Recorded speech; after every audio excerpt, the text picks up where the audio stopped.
Stiprus vėjas, lijundra ir vos keletas laipsnių šilumos lauke nesutrukdė Lietuvos futbolo rinktinei išplėšti pergalės prieš Serbijos ekipą, kuri savaitgalį iškovojo kelialapį 2010 metais Pietų Afrikos Respublikoje vyksiantį pasaulio čempionatą. 2-1 tokių rezultatų baigėsi paskutiniosios šio atrankos ciklo rungtynės. Pirmajame kėlinyje aktyviai žaidė Darvydas Šernas ir Mindaugas Kalonas. Serbų baudų aikštelėje pervertus Igną Dedūrą 20 minutę Mindaugas Kalonas realizavo 11 metrų baudinį. Mindaugas Kalonas prieš Vladimirą Dišlenkovičių, įvartis!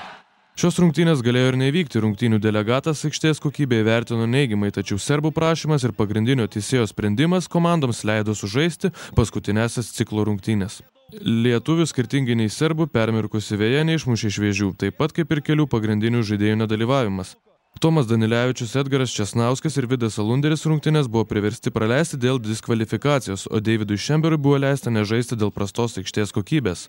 Jų pareigas perėmė jaunieji futbolininkai, nustebino nuo pirmų minučių ar šios kovos nesitikėjusių serbus.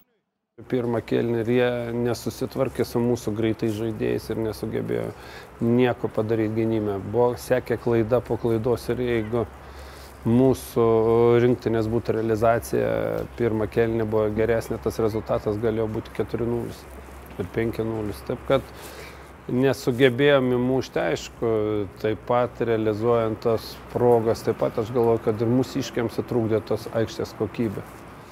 Antrojo kėlinio pradžia per daug nesiskyrė nuo pirmosios rungtynių dalies, tačiau serbai vienoje iš surinktų atakų sugebėjo pergudrauti lietuvius ir atakos smaigalį atsidūrė Zoranas Tosičius pasiuntė kamuolį į Žydrūno Karčemarsko ginamus vartus. Labai pavojinga situacija, 1-1. Po praleistų įvarčio padrikusi Lietuvos rinktinė išgelbėjo teisėjo skirtas 11 metrų baudinys ir taiklus virš vartininko lėkęs Mariaus Stankevičiaus smūgiuotas kamuolys. Smūgis ir 2-1! Marius Stankevičius! Rungtynės parodė, kad lietuviai gali pasipriešinti serbams net be vadinamųjų lyderių. Tie jauni žaidėjai ir Šernas, ir Panka, ir Kalonas, ir dar eilė kitų žaidėjų, jie vakar įrodė, kad tose rungtynėse, kad jie nėra tik statistai, kaip kažkas tai bandė tai nupiešti, kad rinktinė yra 3 žaidėjai ir 4 kiti tik tai statistai, tačiau aš galvoju, kad jie tose rungtynėse nusipelnė ir įrodė, kad tikrai yra verti joje būti, tikrai verti yra joje žaisti. Pasibaigus rungtynėms, Serbijos vyriausias treneris Radomiras Antičius negailėjo priekaištų aikštės kokybei ir teisėjams. Teisėjų sprendimai tikrai nebuvo teisingi. Abiejų 11 metrų baudinių jie skirti neturėjo. Tokio lygio varžybose tokių situacijų būti neturėtų. Lietuvos rinktinės treneris Jose Koseiro atviravo, kad jam ši pergalė maloni, tačiau slogios nuotaikos persekiojusios paskutinės kelias savaites po federacijos prezidento ir žiniasklaidos priekaištų neišsisklaidė. Pergalingai užbaigtas atrankos ciklas net sakė klausimą, ar Koseiro liks prie rinktinės vairo. Tai ne tik mano sprendimas.